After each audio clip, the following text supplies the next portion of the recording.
Okay. Uh, So I think we're good to go. I'll just let you take it over from here, and we got till 6 o'clock our time, 5 o'clock your time, and then we'll have some. If people are interested, we can have some Q&A time after that. great. Awesome. Awesome. Well, it's really great to be back with you guys so much. And thank you for having me back. I'm sorry it's been so long. I tried to get back earlier, but it's just been a crazy this whole semester for me. It's been really crazy. And there was a possibility my archaeological team in Turkey that got pushed back, and now we may be going back in May. So we'll be going on the border of Turkey and Syria and northern Iraq. So pray for us if we go. It'll definitely be interesting, and I'll have to come back and maybe next semester and share some of the things that we discover and we learn from that area. It's a fascinating area. It's a really untouched area as far as archaeology goes. So I'll be glad to come back and maybe fill you guys in on what we talk about, what we discover. Um, I think what I'll do is I'm going to sort of review from last time since we're talking about the Exodus, and then we'll just kind of flow into the last, I think, thing we talked about was the fair of the Exodus. But I think this is important to reiterate since you guys are in college, and I'm not sure what classes you're taking. I'm not exactly sure what your majors are, but let me put this in the context of the academic world for you. So I'm going to do a share screen here, and you should say that. Does everybody see the dating of the Exodus? Is that up there? Yes. Yeah, we got it. Okay, cool. So this is from a colleague of mine, Doug Petrovich. There's a whole lot we could say about this, but let me just say that the dating of the Exodus is really important. Most archaeologists, most scholars in the ancient Near East, because they have their understanding of the Old Testament has been skewed by higher criticism and by source criticism and form criticism and all these various forms of literary criticism. That essentially what ends up happening at the end of the day is that most secular scholars will say that all the events prior to the Babylonian exile were very likely made up. They're mythical. There may or may not be maybe a grain of sand of truth to them, but for the most part, they think that they. In fact, I know of several books, even current books out there today, that make this specific claim that basically the Israelites, when they were in Babylonian captivity, made it up. So anyway, if you look at the text itself in the Old Testament, there are a couple of clues as to when the Exodus would have occurred. One of the most important dates, and this is actually in the book by Zondervan that was published a couple of years ago. Zondervan did a counterpoint series on the 4 views of the Exodus. And in this book, there's 4 different views on the Exodus, but essentially what it boils down to is the views end up debating the relative interpretation of 1 Kings 6:1 and whether or not it should be taken literal or figurative. And let me just say that I hold to the view that there's no good hermeneutical reason, there's no good philosophical reason to take this as an allegorical number. 1 Kings 6:1 essentially states that King Solomon he laid the foundations of the temple in Jerusalem 480 years prior or after the laying of after the Exodus. And so we know that date, and that date is around 967 to 966 BC.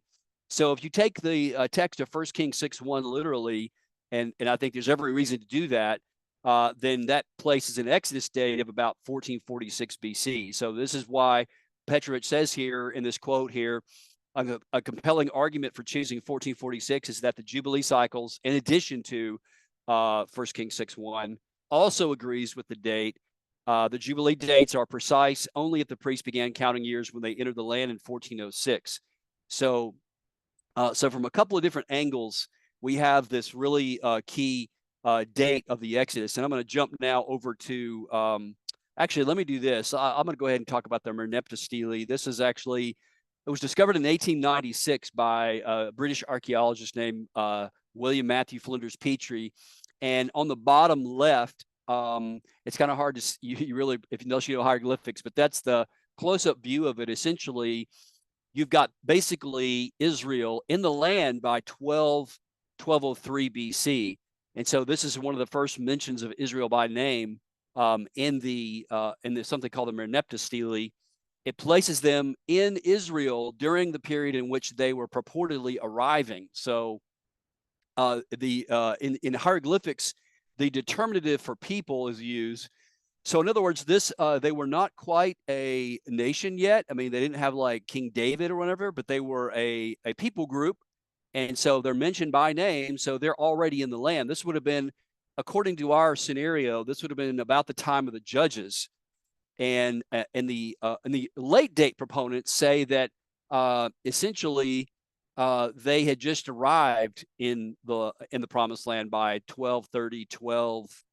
The dates vary. It depends on which scholar you're looking at, but about 1232, 1240, somewhere in that time frame, during the time of Ramses II. But they're already in the land, and by 1203. So this is problematic for the late date view. And when you look at the 18th dynasty of pharaohs in ancient Egypt, you've got a very interesting group of people here. And in fact, I would say, and not just me, but most people who study Egyptology would say this is the high watermark in ancient Egypt when it comes to power. Some people have made the claim that Ramses II was the greatest pharaoh, but everybody that I've read, some of the latest scholars, what's his name?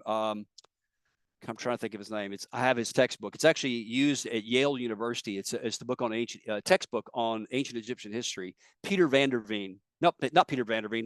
He's an epigrapher, but who am I thinking about? I can't think of the guy's name. He's a Dutch guy. So anyway, he essentially says the bottom line is that Egypt was at the height of its power around the time of Hatshepsut and Thutmose III and his son Amenhotep II.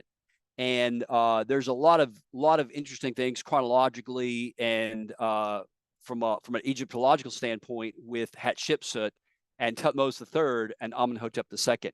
And this again is review. Moses would have been born sometime during the time of essentially Thutmose I or Amenhotep I. It seems more likely that he was born when Hatshepsut was actually a young princess, and the current sort of thinking among evangelical scholars is that it is very likely Hatshepsut, who was a teenage girl at the time when Moses was born, who actually pulled Moses from the Nile and brought him into the Pharaoh's household, and he would have grown up with his younger sort of I don't want to call him sibling, but Thutmose III would have been a couple of years, 2 or 3 years younger than Moses. And this would explain why when Moses killed an Egyptian, he would have fled, because Thutmose III would have considered Moses to have been a threat to possibly, being the heir of the throne. And so it all fits. This is actually in several publications. Dr. Eugene Merrill, he's now retired professor emeritus at Dallas Theological Seminary. He's got a great textbook on it's called A Kingdom of Priests, A History of Old Testament Israel. And in his chapter on the Exodus, he has a very interesting section about Hatshepsut and Thutmose III, about her being the possible one to pull Moses from the Nile. So this is it is a very confusing chart here, but this is sort of the family line showing some key figures in the 18th dynasty. I really don't want to spend a lot of time on it. All I want to show you here is, if you look at the bottom line, you have Thutmose III, and then go 3 up from the bottom. So the third line up, you have Thutmose III and Hatshepsut co-regency for 22 years. What does that mean? Essentially, what that means is that Hatshepsut actually married Thutmose II, and so she was Thutmose II's primary wife. That was basically his wife that he married. And so there was a sort of a principle in Egypt, and it wasn't only in Egypt, but it was also in many other ancient Near Eastern cultures as well, but especially in Egypt, when your succession depended upon whether or not you could have a male offspring. And so with Tutmosis II and Hatshepsut, they had a daughter. And so he gets with a concubine or a secondary wife, notice there, Tutmosis II and Isit, and they have Tutmosis III. So he is not the firstborn; he is the secondborn technically, and then so Tutmosis II actually dies under mysterious circumstances when he is fairly young, and so the child Tutmosis III is actually probably about maybe 3 or 4 years old when his father dies. So he's not old enough to resume the throne of Egypt. So there's a co-regency of Tutmosis III in Hatshepsut for 22 years until he's about 18 or 19 years old. But we know this from Egyptian history. You can look her up. You can read about her. Hatshepsut is one of the most fascinating figures in ancient Egyptian history. And she presented herself as a male pharaoh. She has one of the most elaborate mortuary tombs in the Valley of the Kings there at Luxor, at a place called Deir el-Bahri, which is an amazing mortuary temple there. And essentially, it was at this time that we believe Moses was actually born, and then of course she dies, and then Tutmosis III becomes the ruler. So it was at this time that Moses actually fled and went to Midian for 40 years, and during that time, Tutmosis III, with his primary wife, has Amenemhat, and then he dies. That is a male. So then he has a secondary wife and has Amenhotep II. So interestingly, the Pharaoh of the Exodus, who we believe is Amenhotep II, he is also not a firstborn. So very interestingly, this all fits. And this is actually Deir el-Bahri in the Valley of the Kings. This is Hatshepsut's mortuary temple in the Valley of the Kings that was discovered back. It's been known about for many years. There's been some recent conjecture about her architect, who is a very interesting guy who actually sort of parallels Moses. And I'll talk about him in just a moment. But the one interesting thing about Tutmosis III and Hatshepsut is that throughout Egypt, throughout the Luxor and the Valley of the Kings and many of the other places, they are presented as co-reigning. But sometime either during the reign of Tutmosis III, later in his reign, or during the reign of Amenhotep II, essentially some group of priests began to erase all of her inscriptions off of the Egyptian monuments. And there's some interesting conjecture about why that is the case. But this is Tutmosis III. He's considered to be, by all accounts, the Napoleon of Egypt. I think he does 17 campaigns into the Levant, which is in Israel, and north into Syria and Lebanon. And this is on the 7th pylon at Karnak near Luxor. He was one of the pharaohs who really utilized this incredible complex, this temple complex near Luxor. And so I'm going to skip over that here. This is actually his obelisk. I think I may have showed this last time. I'm not sure if I did. This is his obelisk in Istanbul, Turkey. It was brought there by Constantine the Great, but it wasn't erected until the reign of a king, Roman king by the name of Theodosius I. And on the base of the column is actually Theodosius and his court. And this was actually placed in the Hippodrome at Constantinople in about, I want to say it was in the year 390 AD, somewhere in that time frame. But if the time framing is correct on this, then it is very likely, in fact, it's very probable that Tutmosis III very likely knew Moses and knew of him. In fact, that's, again, why Moses would have fled to Midian to escape from his wrath, because he would have been considered to be a threat to his reign. And this is his mummy. Did we show the mummies last time? I think we did. Did we? I can't hear you guys. Yes, no. Can I hear a yes? Amen. I'm not sure. I know we saw the obelisk. Don't remember. Did we see the mummies? Okay. They say we did. Okay, cool. I think we saw this too. I think we saw Hatshepsut. So yeah, this is her. This is Hatshepsut, and her nose was damaged in the original mummy. Her nose would have still been intact, and what you see coming out of her nose, this is actually a linen little bandages that would have been stuffed in the nasal area. So this is because the nose has been damaged from moving around. But really remarkable. So this is actually her images that have been erased, chiseled off of the monuments. And there's been a lot of conjecture about who may have done this. Now, if Moses was the cause of all the calamity that happened during the reign of Amenhotep II, then it actually makes more sense that Amenhotep II would have been the pharaoh to try to chisel Hatshepsut's images off of the monuments, because Tutmosis III, nowhere in any of his inscriptions and nowhere in any of his writings or things that we know about is there anything negative that he says about his stepmother Hatshepsut.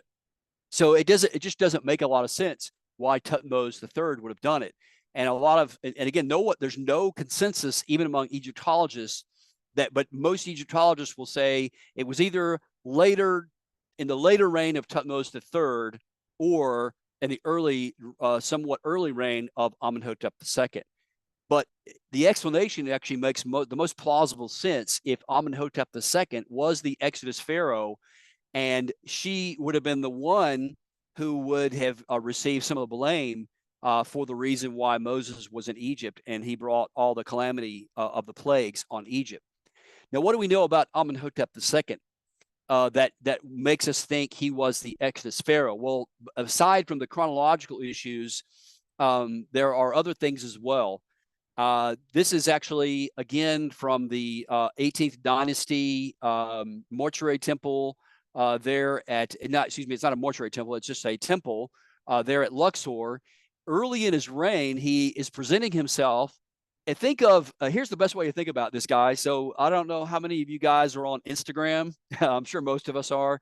But, on Instagram, people always put their best, some people do this. Some people don't. You always put your best pictures on Instagram.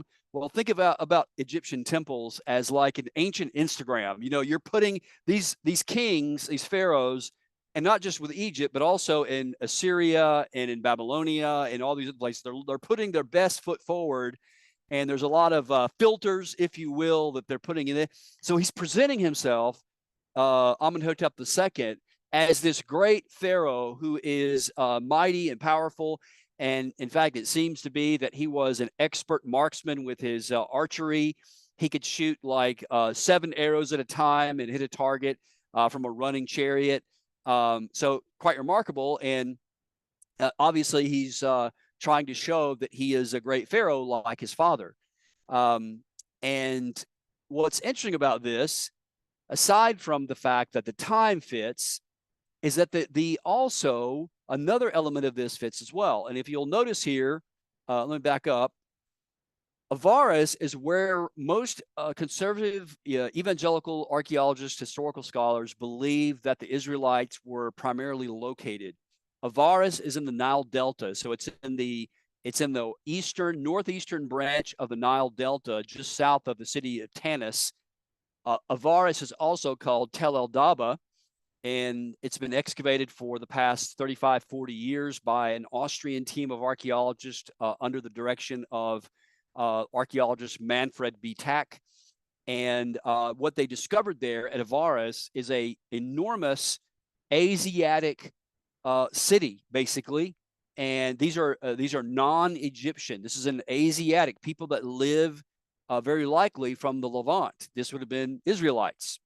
And it would have been other people live there as well, but primarily non-Egyptians, and they're living at Avaris. And so we know that if you read the biblical account very clearly, Moses and Aaron have an audience with the Pharaoh, right? I mean, if you take the Bible at face value, there are several occasions in which Moses and Aaron go to Pharaoh.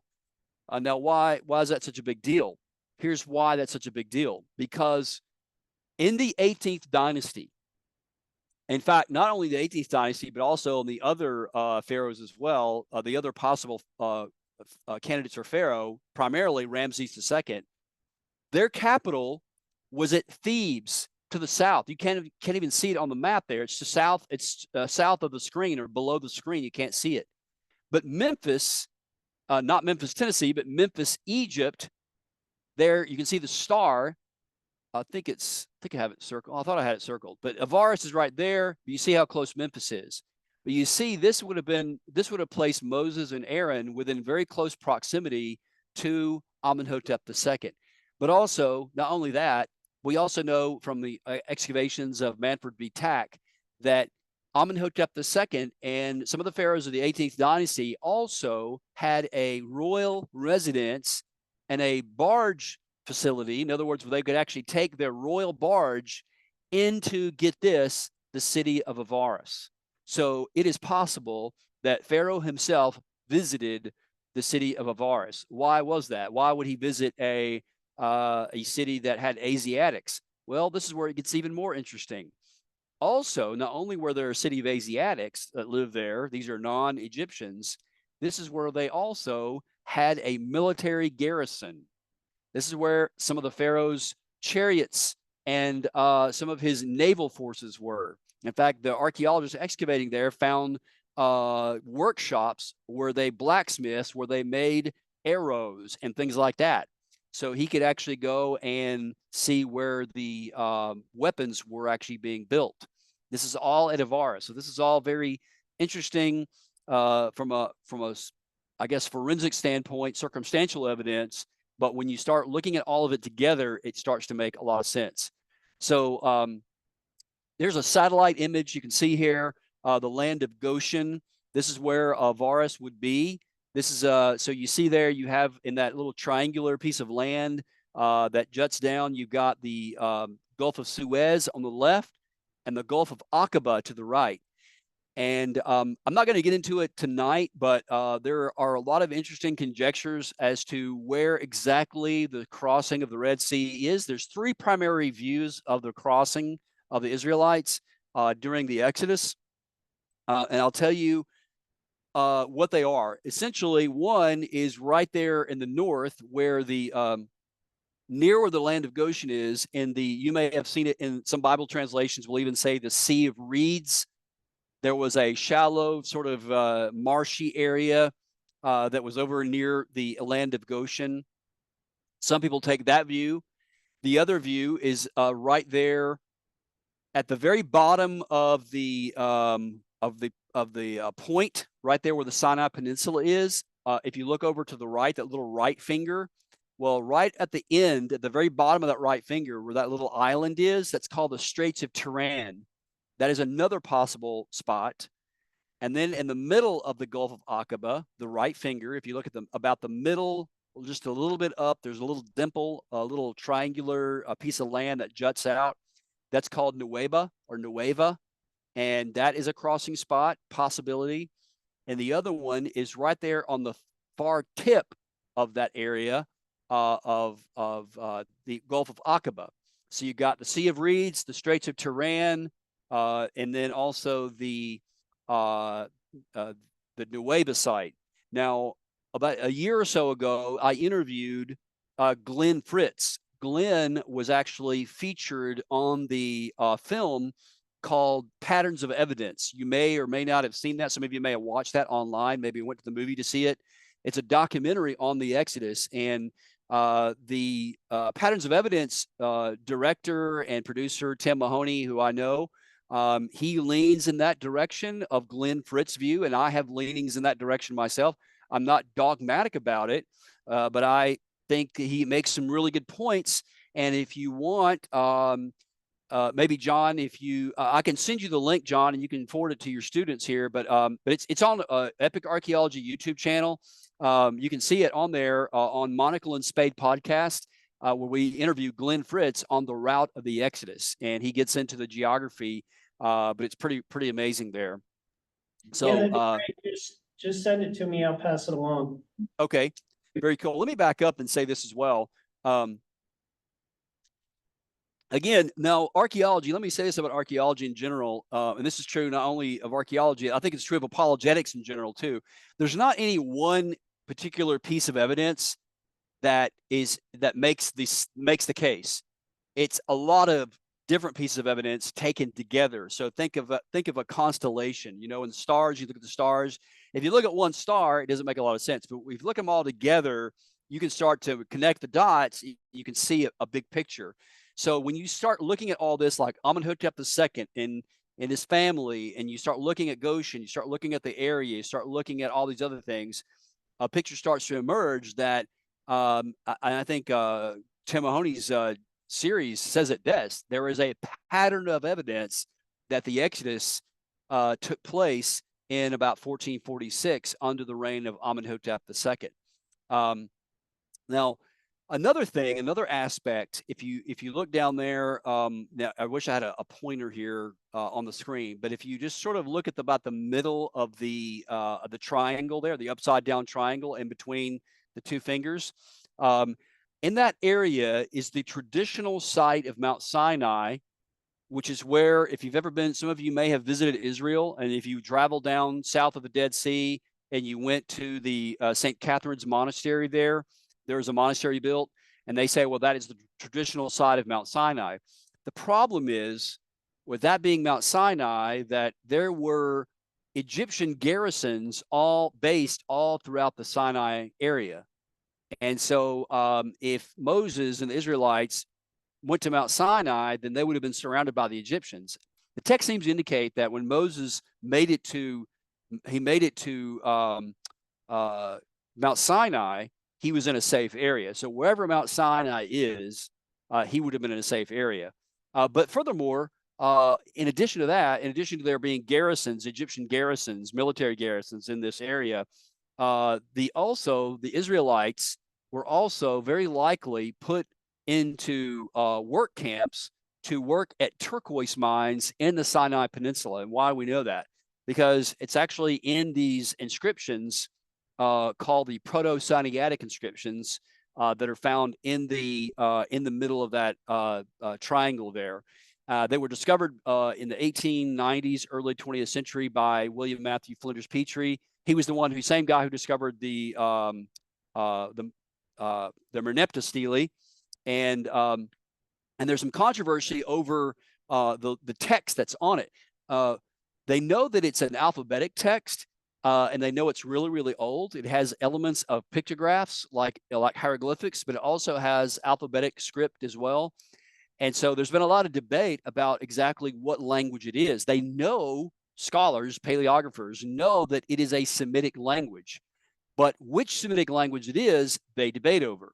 Now, one of the more controversial theories, and again, I'm not a trained paleographer. My area of expertise is in late Bronze Age pottery, but my friend Doug Petrovich has written a book on this called "The World's First Alphabet," and he proposes, and he's not the only one. In the 19th century, a German scholar made the same proposal as well, that the script is actually Proto-Hebrew, and that very likely Joseph or one of his sons or one of Jacob's sons actually invented this early script, this first alphabetic script. And you can actually purchase this book on Amazon. It's called The World's First Alphabet, or World's Oldest Alphabet, by Douglas Petrovich. And so you can check that out as well. That's also, by the way, on the Patterns of Evidence film. I think he's featured on that film. This is actually what you see on the screen there is actually one of Doug's inscriptions that's been transposed into an image showing these Asiatics that were going down into the Sinai Peninsula and mining turquoise. And what's interesting about this, according to Doug, is that these inscriptions show up about the time when the Israelites arrive in the land under Joseph and Jacob, and they stop in guess what year? 1446, the date of the Exodus. So, and he has deciphered some of these and translated some of these inscriptions. And if his translations hold true, then they are the smoking gun of the Exodus, I think. But the reason why many scholars don't accept them, that for a lot of reasons, they would say, well, it's bad, scholarship. But really, I really personally think, and that the reason why a lot of scholars reject Doug's theory is because they categorically reject the historicity of the Exodus. So it can't be the Hebrews, they would think. So I don't. I think there's some. I think you make some pretty good, compelling reasons why this very likely is the case.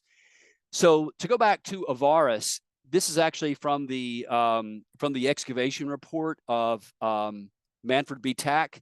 And if you'll notice there on the left, there is a little circle, the kind of a purple, bluish, purple, pink, magenta, whatever color that is, circle. That is the royal barge area where the Pharaoh could have visited. And then it's a huge area, large area, town center. There's also a very large palatial area, which is where many scholars think that Jacob and his sons were buried. In fact, there is one large pyramidal tomb with 11 other tombs, smaller tombs, all around it. Could this be the biblical patriarchs? Very well could be. So this is actually from the Patterns of Evidence film. This, as you can see there, the excavation. And you can see how rich and lush it is, because the delta, of course, is a river delta in Egypt. So a beautiful area. But underneath, you have this massive archaeological area. And they are still, I think, excavating today. This is actually a photograph of a friend of mine, David Graves, who sent me this. And this is an older excavation near that area. And this is actually a wall with bricks that are actually made without straw. So, and the dates to the time of when the Israelites would have been there. So another really cool little piece of evidence. And so we believe that Avaris is Pi Ramses, or P Ramses, which was mentioned in the book of Exodus. So this is, again, another really cool graphic showing you the scale of the area. The other thing that's interesting about this, and it's not just that we picked this because it's interesting, but it has Asiatics, but also because look at the date here. About 1446, it becomes abandoned, barren. You see there, it's barren. That middle line there where it says barren, pastoral activity, sheep burials. Something happened where this entire city goes blank. Where do the people go? There's a massive exodus of people who left out of this city. And so it matches exactly what we would think.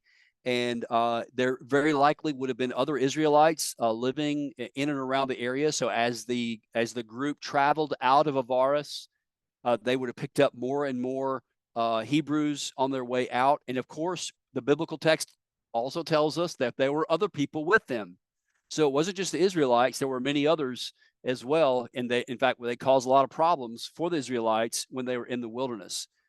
So very interesting stuff here. The archaeology certainly supports it. At Avaris also was discovered this statue, and there's some debate about exactly who it is, but it is certainly one of two major figures. It is certainly an Asiatic, so a non-Egyptian. It was found at Avaris inside of the main pyramid tomb at the palatial district at Avaris. Some people have said that could it be Joseph? Other people said that it was Jacob. And you have the Asiatic hair style, and then you have the flail indicating authority. You have a multicolored coat from the paint chips that are left on it. But what you see here, and the image on the right is actually from the real image, and I'll show you a computer graphic here in a minute. But just like Hatshepsut, the image of this Asiatic was chiseled away at about the time of the Exodus. Now, why would the statue have been defaced? Well, if the Exodus is true, then this would be consistent with the Egyptians trying to deface the image of these Asiatics. So that's what the thing says there on the bottom. You read the line there. Consistent with the erasure of Hatshepsut from images since she adopted Moses. So what this is all about is there's a whole little side note to why this is important, because in Egyptian culture, the name was really important. Your name was important. In fact, pharaohs had 5 names. There was his birth name, his throne name.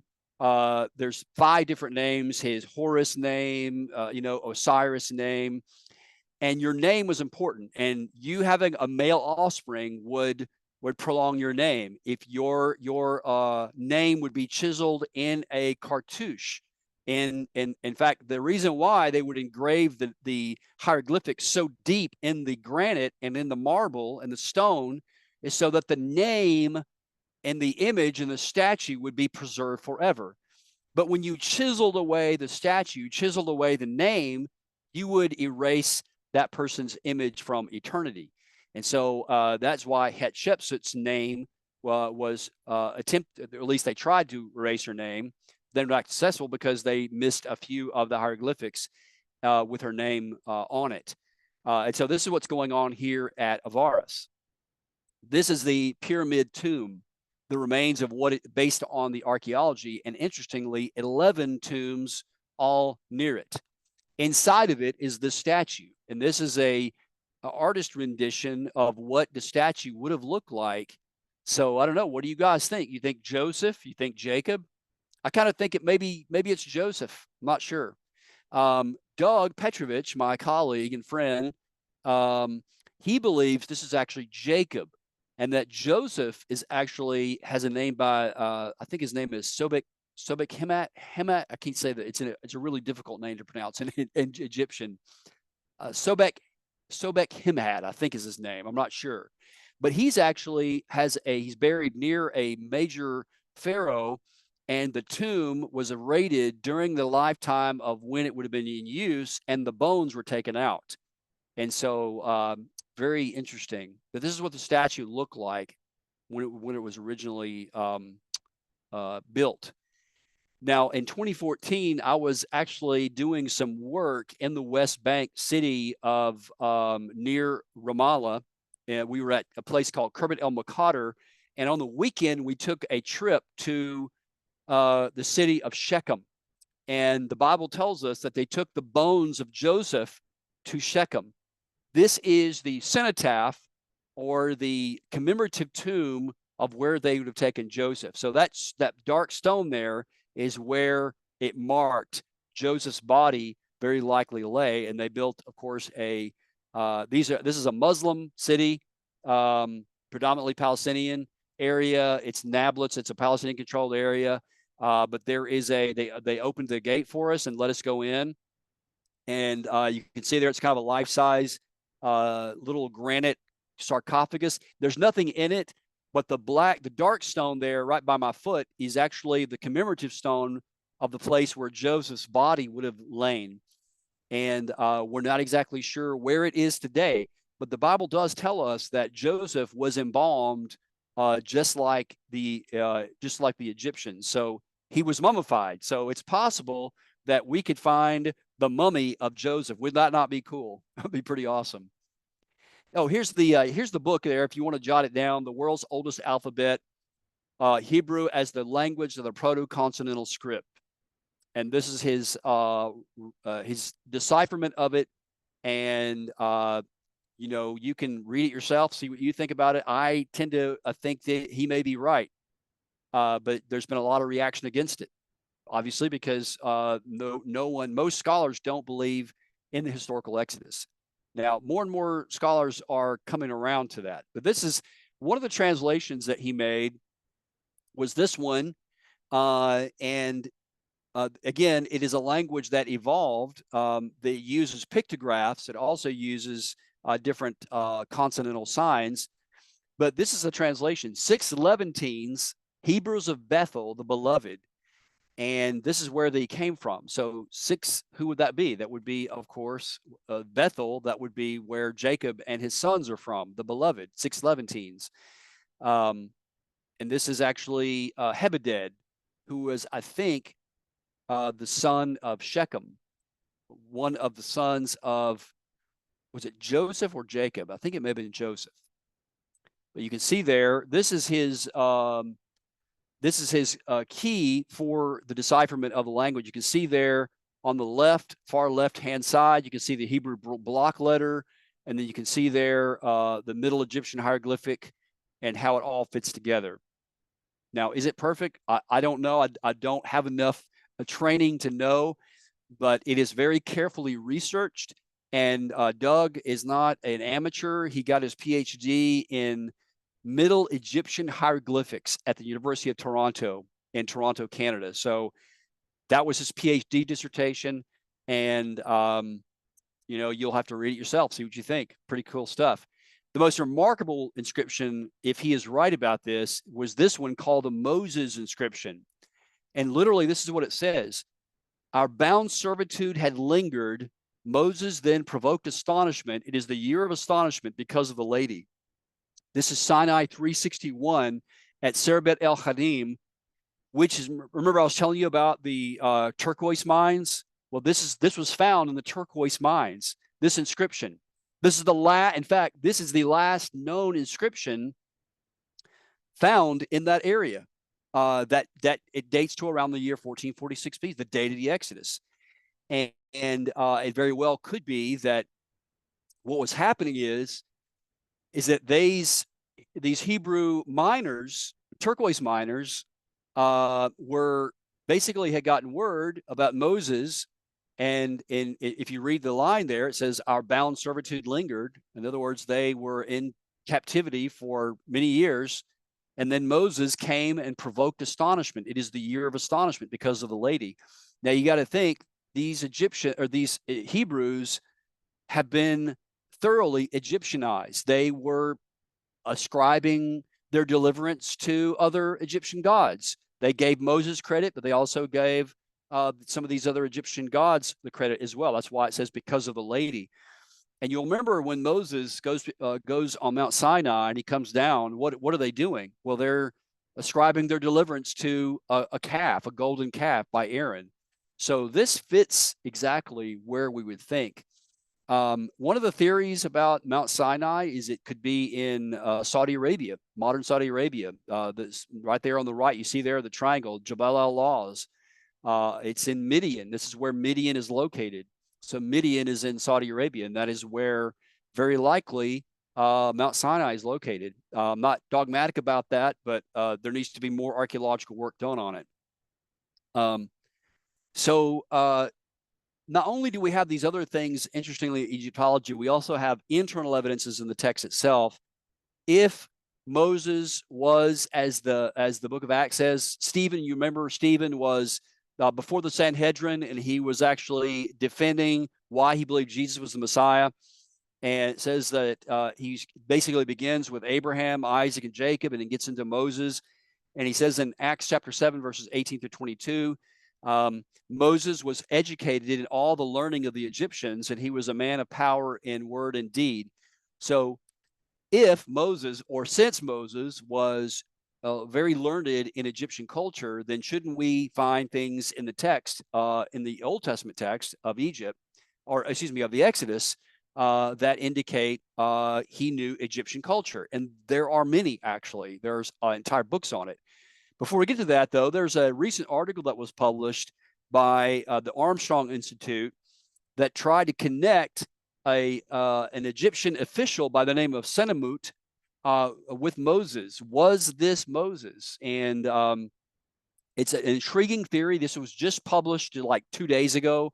And I actually reached out to Doug and I said, hey, what do you think about this? And he said it's very interesting and some of the timing fits. But the problem, though, is that Senamut's parents were buried many, many miles away from Avaris. And Senamut, according to Egyptian texts, was single most of his life. In fact, there may be some indications he may have been homosexual as well. Now, not that necessarily means he's not Moses, but it's just there's some problematic things for identifying Senamut with Moses. And if Doug writes an article for us on Epic Archaeology, then I will forward that to John, and he can give that to you guys. But he was essentially the architect of Hatshepsut, and is about the same age as Moses. And in fact, the other thing, what made them think this may be Moses is that he disappears literally just out of nowhere. He just, all of a sudden, you don't hear about him anymore at all. And he disappears at about the time Moses would have went to Midian.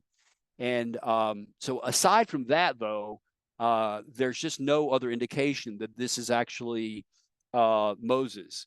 We also know that God actually buried Moses there at Mount Nebo. So so eyewitness details, and of course, on the note, the only way we could know how to read hieroglyphics was Napoleon, not him specifically, but his men.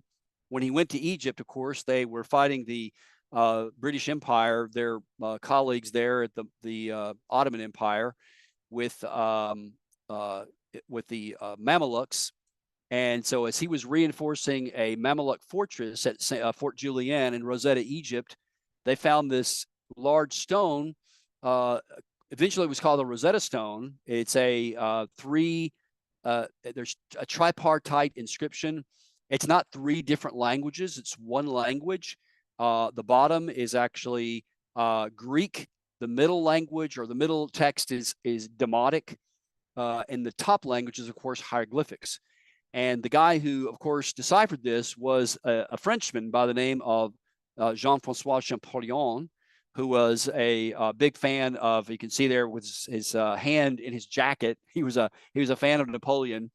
But he translated this stone here, and it essentially opened up all of Egypt. And now we can read hieroglyphics, and we know what these monuments say. So as we began to unlock hieroglyphics and unlock some of the secrets of ancient Egypt, one of the things that we learned is the Egyptians had an incredibly elaborate view of the afterlife that was published in a book, or not published, rather. It was in tombs, mortuary temples, papyri. It was on amulets, statues, everywhere, popularly called the Egyptian Book of the Dead.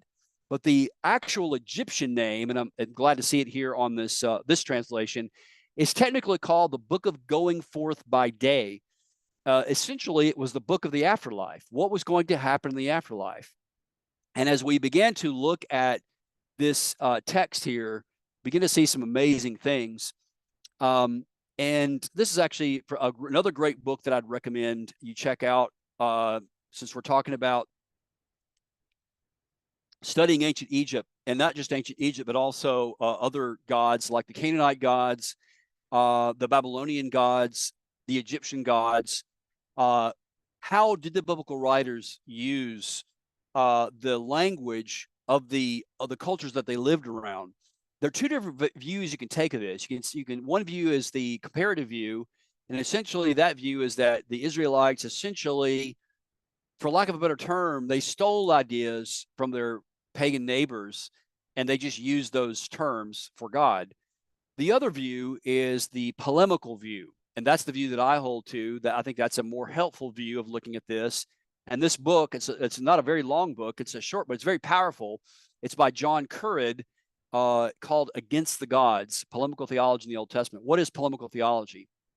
Well, essentially, it's this. He says the use by biblical writers of the thought forms and stories that were common in ancient Near Eastern culture, by filling them with radically new meaning.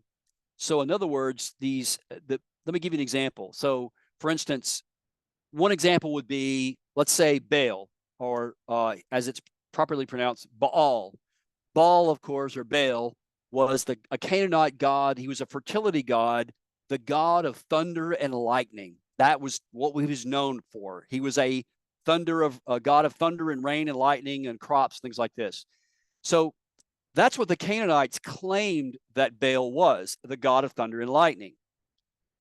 But what the Israelite prophets would say is that you say that Baal is the god of thunder and lightning, but Yahweh is the real god of thunder and lightning. And this is a great example of this polemical angle is Elijah confronts the Baal prophets and their female counterparts with Asherah. Remember on Mount Carmel? And what does Elijah say? Let the true God answer by what?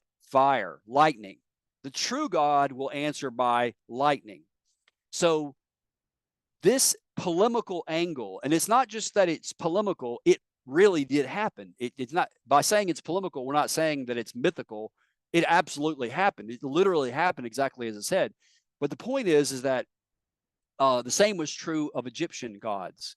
For instance, there's a lot of interesting parallels between some of the plagues in Egypt when Moses and Aaron were there right before the Exodus happened. You have the plague of the Nile turning to blood, the plague of the cattle, and all these different things. All the 10 plagues, they all had corresponding Egyptian deities tied with them. These Egyptian deities were supposed to be in charge of these particular things.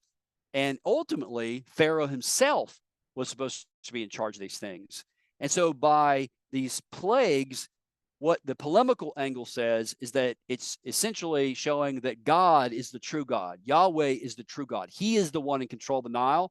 He's in control of the animals. He's in control of everything. These pagan gods claim that they're the ones that are in control, but they are not the ones in control.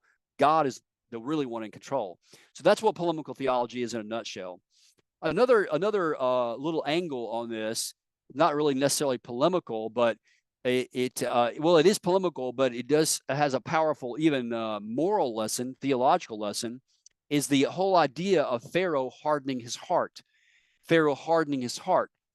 Throughout the text, I think it's Exodus 12 or 14. I forgot the exact passage. I have to look it up. You can look it up. But it's that last part of the last couple of plagues, and it says, and Pharaoh hardened his heart. Pharaoh hardened his heart, or God hardened Pharaoh. There's this interplay between God hardening the heart and Pharaoh hardening his heart.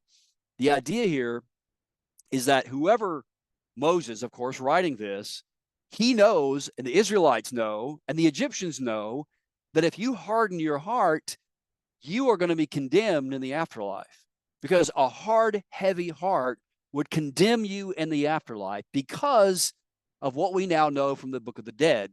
In the Book of the Dead, the heart was weighed against the feather of the goddess Ma'at. Ma'at there's a lot of different elements to Ma'at. The basis of Ma'at is cosmic order. There's always forces of chaos that are seeking to overthrow the universe. Egypt with the Nile and its annual flooding, with plague, with famine. And so Ma'at was a goddess. She was personified as bringing order to Egypt, symbolized by an ostrich feather. And sometimes you'll see Ma'at with a lady with a feather on her head. That is the goddess Ma'at.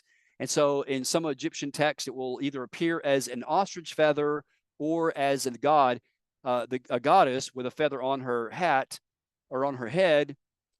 But in the afterlife, the heart is going to be weighed in the scale balances of truth, of Ma'at. And the heart is on the left and Ma'at is on the right. And you see there Anubis, who is the god of the afterlife, the god of the dead. He is watching the balance there. To the left of the scale, kind of on the top there, you see a little thing it looks like a human-headed bird. That is called a ba bird. That is literally the spirit of the Pharaoh. He is awaiting the judgment of the heart. On the right, standing up, the bird-headed god is Thoth. He is the god of scribes, and he is also the god of recording and writing. So he's recording the judgment. To the far left, bowing down, is the Pharaoh and his wife. And so he is awaiting to see if the heart is going to be judged as being true and light. And if it's not, then there is a crocodile god on the right. You see there the head of a crocodile, the body of a hippopotamus. Then the heart would be thrown in the mouth of the crocodile god, and the spirit of the Pharaoh would be condemned to wander around forever in the afterlife without a home.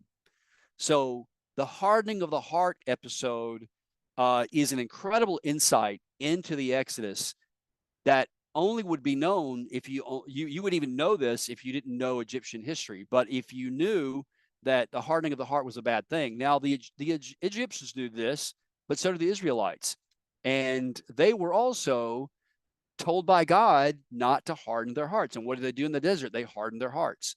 So very, very compelling, very interesting stuff. So this is actually another little image of that. And there's actually, I think, a line here, a prayer from the Book of the Dead. O Lord, eminent, I am in thy presence. There's no sin in me. I've not lied wittingly, nor have I done aught with a false heart. Grant that I may be like unto those favored ones who are round about thee, and that I may be an Osiris, greatly favored of the beautiful God and beloved of the Lord of the world. This is from the Ani Papyrus. So I don't know if I have it with me. No, I don't have it with me. I thought I grabbed it before I left the house, but there's actually a very interesting thing. There is you may have seen these scarabs. A scarab was actually an amulet that would be placed over the heart of the pharaoh when he is embalmed in his mummy wrappings, so that the prayers on the back of the scarab would protect his heart in the afterlife.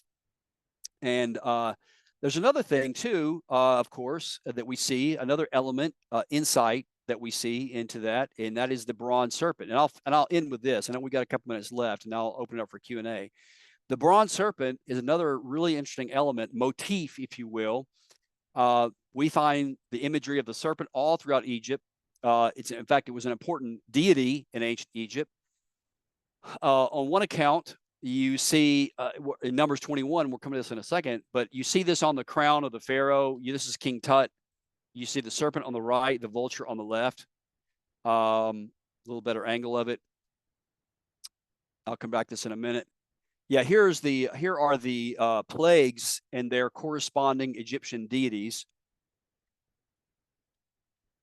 You have the frogs, the gnats, the flies, the plague of the cattle, the boils, the hail, the locust, the darkness, and then the death of the firstborn. The death of the firstborn, here's the interesting irony and even the polemical angle of that. By God taking out the firstborn, you know what he's doing? He's doing what the Pharaoh wants to do to God or to those who oppose him. He's erasing his name. He's affronting his name. He's saying, I'm the one who takes the names out. It's pretty awesome. Yeah. So that's the background on that. So it's essentially a reversal of all the creation events, and it confronts all the gods of Egypt.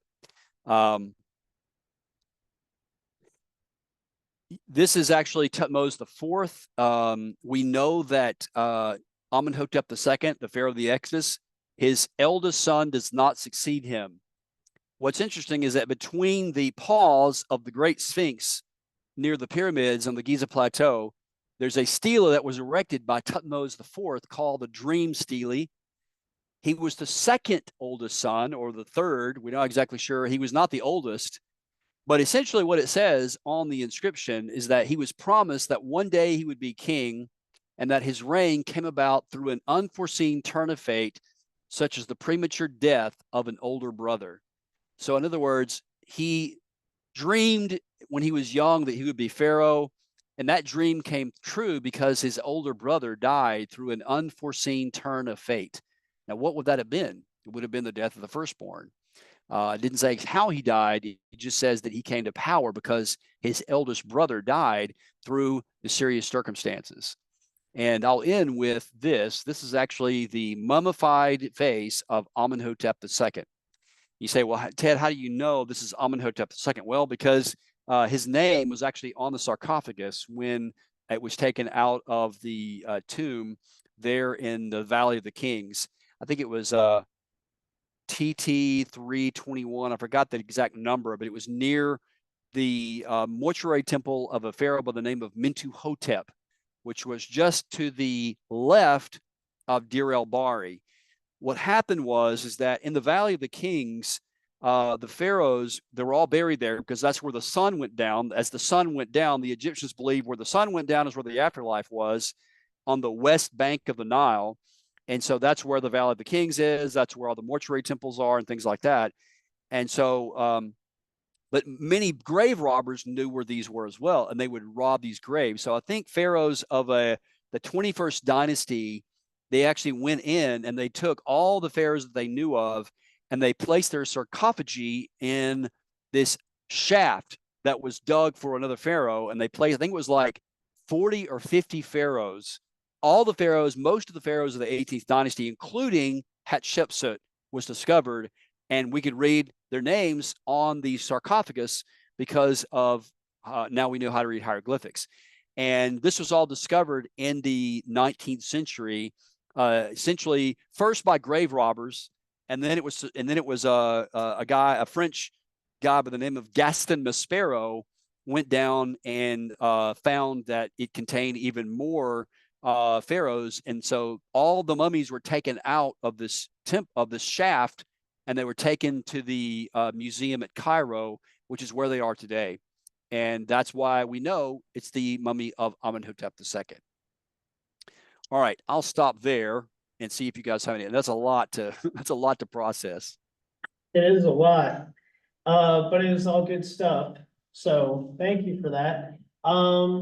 So Ted, would you like to pray to end our official time, and then if people want to stick around and ask questions, we can do that? Absolutely, I'll be here as long as you guys want.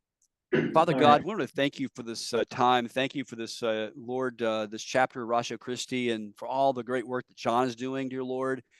I thank you, dear God, for these students that are here today to listen to this amazing, remarkable evidence of the greatest salvation event in the Old Testament, the event that foreshadows Jesus as the Passover lamb who died to take away the sins of the world.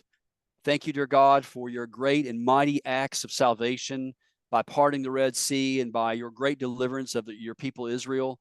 And I just thank you, dear God, that you've given us amazing, remarkable information in the past 2 or 3 decades, Father, that's been coming out of the ground. And Lord God, we just thank you and praise your name that even the rocks cry out, dear God. And I pray, Lord, that you would just help us, Father, to continue to seek your face, Lord, and to seek reasons for why we believe what we believe, whether it's in philosophy, whether it's in archaeology or history or science or whatever it is, dear God, that we would seek your face and to love you with all of our heart, soul, mind, and strength. Thank you, dear God, for, Lord, your grace and your mercy. Thank you for these students. Be with us now. Keep us safe. In Jesus' name, amen. Amen. Amen. All right. Well, questions, comments, objections? If not, anybody have any questions? I have some questions. I have a bunch of questions too, but Yeah. are there any? Go first, John. I'm just wondering if there are any students that have questions. First, okay, we'll go ahead, Jim. Yeah, thanks for the presentation. My wife and I actually went to Cairo last summer, and we visited the museum there, went into the mummy room.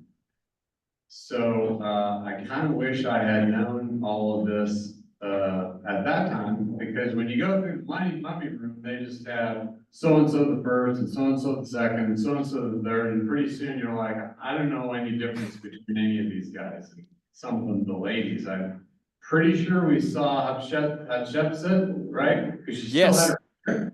She's Yes, in the museum, right? That's right. She still has her hair. Yes. Which is a little bit unusual. I want to ask about, so this last guy, Amenhotep II, he's there too? His body is there? He is. That's. I'm not sure if they're all on display at the same time. Maybe they are, but I know that they are all there, either in archives or actually on display. Because I know that in the Cairo Museum, they just opened up a new. Did you go to the new one? The new museum? Hadn't opened yet. Okay. It hadn't opened yet. But so I know it's there. I don't know if it's actually on display, but yes, it is there for sure. Okay. I had a question about The Sinai, well, since some of the sites of crossing the Red Sea seem to be crossing off of the east side of the Sinai Peninsula. And then you're saying there's a possibility that the actual Mount Sinai is in Saudi Arabia. Was Sinai a lot bigger than the peninsula back then? Because the Bible clearly says they went into the wilderness of Sinai. Does that mean more than just the Sinai Peninsula? Yeah, well, I mean, not necessarily. I mean, when you're looking at the key is, I think, Midian, and where was Midian? Right. And how would have Moses traveled to Midian? He could have went around in the top of the Gulf of Aqaba and went down, or he could have traveled. Obviously, he didn't walk through the water. He had to go around that a long way. So it did say that they were confused and they kind of wound around inside of the canyons there. But there were Egyptian garrisons in the Sinai Peninsula. We do know that. And they also mined turquoise and other minerals and other precious stones in the Sinai Peninsula. So we know the Egyptians did have a presence there. So I'm not saying that Mount Sinai is absolutely in Saudi Arabia. It's one of the candidates. There are 2 or 3 or 4 candidates for Mount Sinai.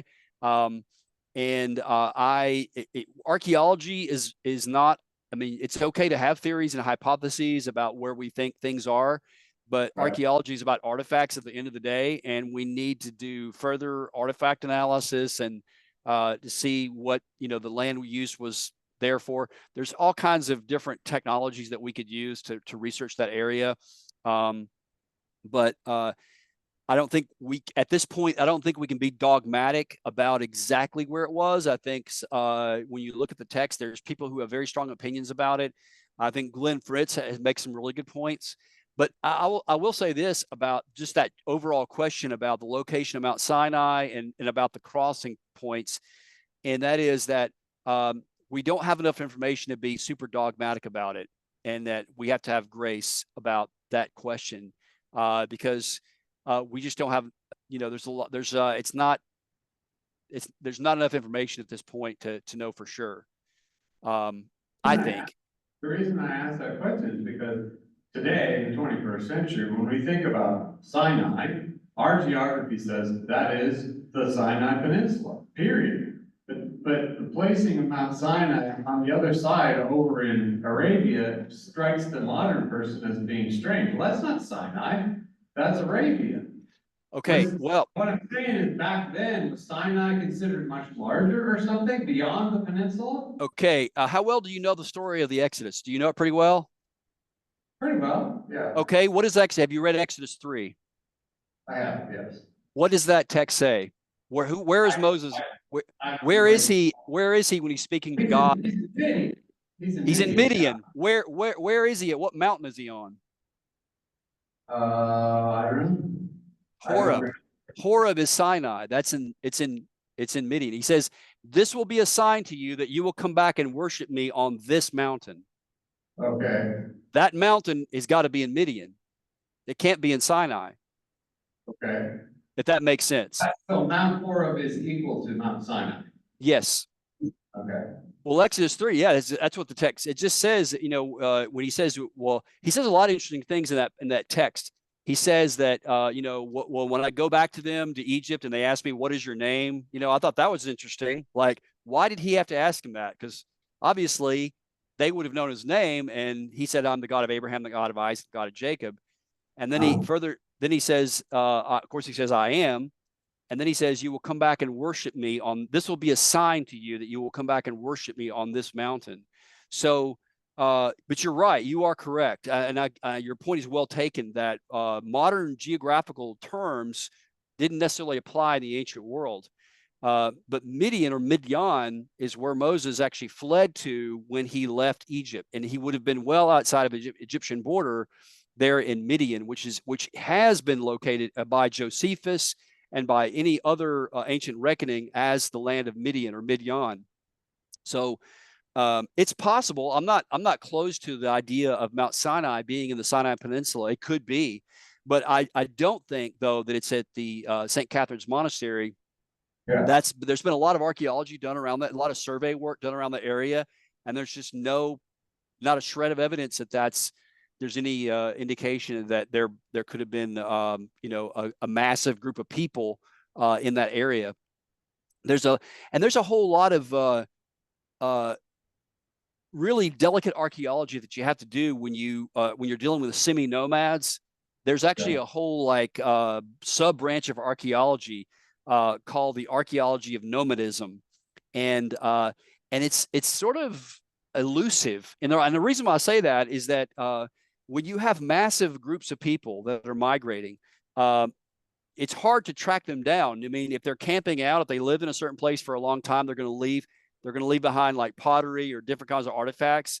So, but when you're in the desert and it's like 3,400 years old, how do you distinguish between is this a group of nomads like the Bedouin, or is this a whole nation? So it's kind of difficult it's kind of like finding a needle in a haystack. Yeah. One last question.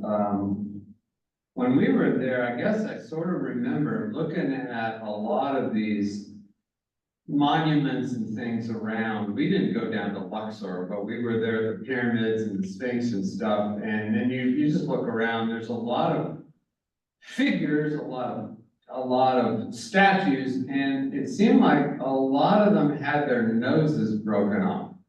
What was the deal with people breaking people's noses off of statues? Great question.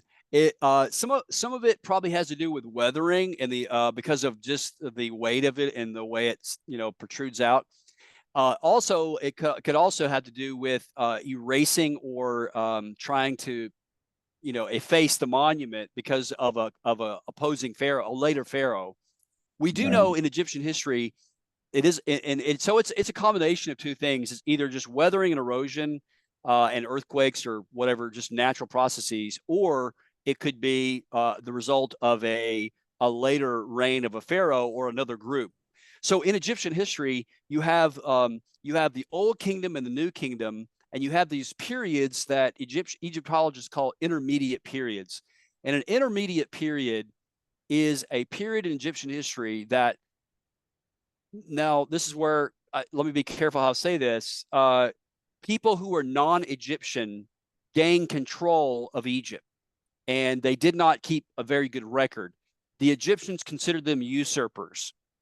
So, for instance, certain groups like from Nubia and from other areas, when they came in, the Egyptians did not consider. So there's some gaps between our knowledge of Egyptian history. And even among Egyptologists, there's a general agreement about the chronology of Egypt, but there's not a consensus as when you start digging down into the exact dates of some of the pharaohs. There can be 2 to 5 year gaps between when they think happened, even up to at the most 200-year gaps, and it's debated about. So there's 3 major intermediate periods in Egyptian history, and so all that to say is that when you have these intermediate periods in which you have another nation that's in control of Egypt, then during that time, some of those monuments could have been defaced during that time of upheaval. And the pharaohs who come to reign after these intermediate periods are considered to be reformers. There would be like people like Charlemagne, in the European theater. And they were rebuilding Egypt from a time of collapse, sort of. So there's a book by Kenneth Kitchen, and he's a Christian Egyptologist. It's called the Third Intermediate Period. He's considered to be one of the world experts on the Third Intermediate Period. And so that's why even if you look up the reign of Amenhotep II, if you don't see the year 1446 in his reign, it's because that particular Egyptologist is holding to a particular understanding of the reign of Amenhotep II. But there's a good answer for it. I have an answer for it, but it's a kind of a nerdy answer. But I think it's a good solid case to make that Amenhotep II best fits what we know of as the Exodus pharaoh. Okay. I'm jealous though that you've been to Egypt. I have not been yet. Yeah, well, you went to where that big stele or the big obelisk was. Where was that again? That was in Istanbul. Oh, Istanbul, okay. Yeah, at the Hippodrome in Istanbul. Yeah. Okay, okay. I am currently doing work in Eastern Turkey right now. I may be going back. I've been there 5 times. I was there last year and maybe going back in May. So appreciate your prayers. But we're going to be we're going to be on the border actually of Syria and northern Iraq this time. So I'm a little nervous, but we're not sure if we're going to go yet or not. Okay, well, safe travels. Is it the case that, going back to Jim's first question, that Sinai was controlled by Egypt at the time of the Exodus? I wouldn't say controlled, but certainly it would have been considered hostile territory. Okay. These areas here, with archaeology, when you have something like that, when you have something like the wilderness wandering, there's a lot of conjecture about exactly where. So we have to go from the known to the unknown, and what we know of, we go to known sites. We know that the site of Wadi El Hol, Sirabet El Hadim, several other. There's I think probably 3 or 4, 5 actual sites where they would excavate and mine turquoise. And there would have been Egyptian military garrisons in the area to protect these mines from, desert. I mean, they had pirates even back then. So if they wandered around in that area, then, they would have been right near where the Egyptians could have been chasing them the whole time. But if they were in Midian, there on the other side of the Gulf of Aqaba, they would have been safe. And certainly they could have wandered in both sides. But yeah, Sinai, I wouldn't say controlled by the Egyptians, but certainly as you get closer to Egypt in the north, they have a more access to that area. But it's a kind of a wasteland out there. It's the wilderness of Zin, as it's called. Okay. So this question is more focused on the other end of the Exodus. I know there's some controversy about the dating of the destruction of Jericho. Could you maybe talk about, I know we only got about 10 minutes left, but.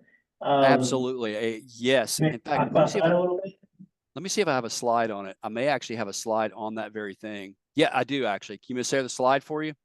Before I share the slide, let me give you the background on it. So essentially Jericho, we know the site of Jericho. It was identified in 1929 by American archaeologists. No, I'm sorry. Let me back up. I'm getting ahead of myself here.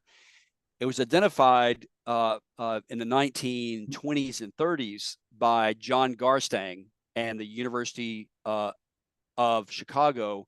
Before that, the Germans excavated there.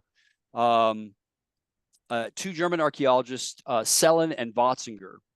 And so Jericho is a very large site, very, very large site. And it underwent several phases of excavation.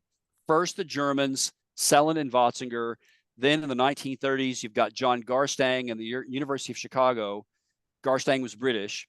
And then in the 1950s, you have another British team led by Kathleen Kenyon. And so let's go back to the Germans. And obviously, when you excavate, you don't find everything. But when the Germans excavated, they found in City 4, they found a casemate wall.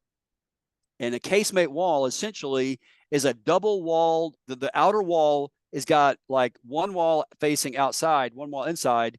And then inside of it, it would be like a casemate. You could actually put a room in it. You could put a house in it. You could put grain or rocks. You reinforce the actual city by having a casemate wall. Well, according to the book of Joshua, Joshua got help from a prostitute named Rahab. And where did she live? The Bible says she lived on the wall. Well, that makes perfect sense because Selling and Watzinger found houses, dwelling places in the casemate wall there at Jericho in City 4. And then they continued to excavate, and they found a couple of places where the wall had been breached. Then later, in the 1930s, under John Garstang, he continues to excavate City 4 in this area that was breached. and discovers that the city had another internal wall. So it was a double wall city. And like the Bible states, the city was very well fortified. And John Garstang dated the destruction of Jericho to about 1406 BC. This would have been just about 40 years after the wilderness, after the early date of the Exodus. And the city was burned. The city was, it was actually, it looks like it was sacked during the fall of the year, September or October of the year. And the Bible states that's when Jericho was the harvest. It was during the harvest season. None of the grain was taken because they found huge amphora jars still full of burned grain. So that's just really odd, because if you're going to conquer a city, you're going to take everything out of the city, but the city was not. And again, we go back to the text, the Bible says that the city was, God told the Israelites to actually keep the city and present it to God as a burnt offering. In other words, it was a first fruit offering. So interestingly, nothing was taken out of the city. The other really remarkable thing, and this wasn't discovered until Kathleen Kenyon, is that the wall was breached from, it looks like, from the inside. In other words, the wall fell below itself. The wall fell down below itself. And that's exactly what the biblical text says. It says the wall, when Joshua and the Israelites marched around the walls of Jericho, the wall fell below itself. Well, that doesn't make sense. Well, let me show you this image here of the excavation report of Kathleen Kenyon to show you exactly what that wall is. Let me cancel. Let me share screen. There we go.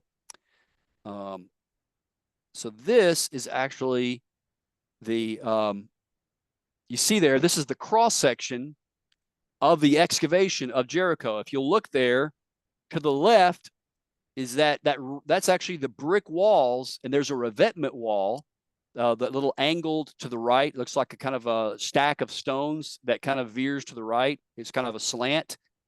And then that yellow is the backfill. So you have essentially a ramp going up into the city. So you have the fallen bricks, you have the revetment wall, and then you have the backfill. And essentially, this was a ramp going right up into the city. This is the north bulk of Kathleen Kenyon's Trench 1 going into City 4. So there's Kathleen Kenyon excavating. And I don't know why I have him. Oh, here it is right here. So the debate is over the dating of this. So Kathleen Kenyon, when she excavates in the 1950s, it's a very large site, very, very large site.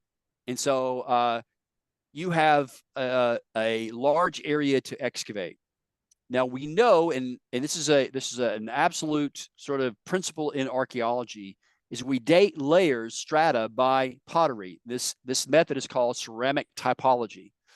And when John Garstang excavated Jericho, and he dates it, the City 4, to the late Bronze Age, it's because he found this kind of pottery called Cypriot bichrome pottery.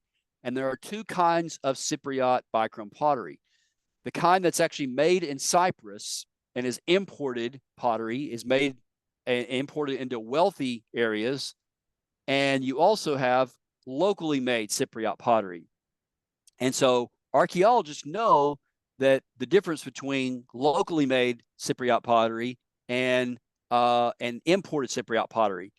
But the bottom line is this: if you don't understand any of all that, the bottom line is that when we find Cypriot bichrome pottery at a site, it will date it to the late Bronze Age. And Kathleen Kenyon, when she excavates City 4, she reassigns City 4 to 20 to 50 years later, essentially erasing the conquest, erasing the date of the conquest. And the reason why she does this is because she doesn't record any Cypriot pottery. The problem is that there was actually quite an abundance of Cypriot pottery in her excavation report, but she, for whatever strange reason, doesn't choose to mention it.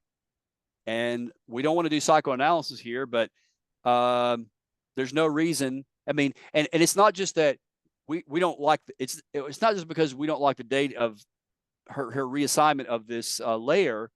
It's that at other sites such as Hatzor and any other site in Israel that we excavate and we find Cypriot bichrome pottery, it dates the late Bronze Age period. So why can't we say that City 4 also dates the late Bronze Age, because it is found in great proliferation?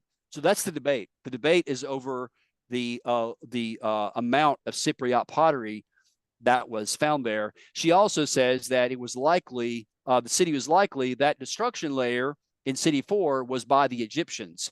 But you know the funny thing about that destruction? Nothing was taken. Nothing. Why? If the Egyptians raided Jericho in the late Bronze Age or whenever, years later, why wasn't anything taken? And there was nothing in it in the Egyptian record either that Egypt destroyed it. It just makes no sense. So anyway, that's the thumbnail sketch of Jericho. Is essentially has to do with pottery and why we date the different layers by pottery. And there's a really good article on this, John, I can send to you if you want to give to your students, written by Dr. Bryant Wood. Okay. And I can, if you want to get at the academic part of it, I can give you an article on this dating of Jericho. Okay. Sounds good. Yeah. Well, I got one quick one. okay. Got Yes. one more question. Hey, are you familiar with Joel Richardson's work? He does like Joel's trumpet. He does a lot on Revelation and that kind of stuff, but he's done some archaeological type things. I'm not. Yeah, tell me more about it. Yeah, so he's written some books, and one of the does some YouTube stuff. One thing I saw him do, he was over and talking about getting to Saudi Arabia and some of the challenges, but they're starting to lighten up some now. And he was at a rock that was split over there in Saudi Arabia that had sediment flow at the base of it. And nearby, there was also some, like he said it had been some vandalism had taken it out. He got a picture of it, of some, look like, it's a cartoon of people dancing around a cap or a cap of some sort. I was just curious if you had seen any of this or know about it. Yes, I'm very familiar with that. Yes, that's the possible location of the Rephidim, the split rock that Moses struck and the water flowed forth. Yeah. Yeah, I'm familiar with that, and I am very intrigued by it. And I would love to. The thing about it is that I'm an archaeologist. I'm also a Christian, and my ministry and my life's work has been to basically dig into the archaeology of these stories. And as much as I love it, and I think it's amazing and intriguing by it, as an archaeologist, I need more. I need more data to actually verify that. And so I wonder if Saudi Arabia would allow an actual archaeological team to do surface survey work and to do an extensive analysis archaeologically in and around that area. I don't know. I know some of the criticisms have been that it's actually there's a group of people there, semi-nomads that were in Saudi Arabia for many years, and that could have been semi-nomadic. But I'm not convinced that it's semi-nomadic necessarily from Saudi Arabia. I think it very likely could be the Israelites. I just think we need more information to verify that, to get a closer view on the ground archaeologically. It certainly fits the bill, but as I've been doing this for 25 years now, there's been a lot of things that really sound good on paper, but then when you start looking at the details, you're like, I'm not exactly sure if that's it. So I am wide open to that being the place, and I'm very friendly to the idea. It's just I would like to see more archaeological work done on it, but I think it's fascinating, absolutely fascinating. I also heard the mountain that you mentioned is Mount Sinai. I've heard somebody say that the top of that mountain looks like it's scorched. Is that true or is that apocryphal? That is true. No, it is very scorched. I actually met the guy, one of the first guy. In archaeology, there's a lot of characters, probably including me, but there's a guy named Ron Wyatt. Some of you probably heard of him. Let me just say, be very careful with Ron Wyatt stuff. Some of it could have some value to it. He's not a trained archaeologist, and that doesn't mean, you know, that he's necessarily wrong, but you just got to take it with a grain of salt.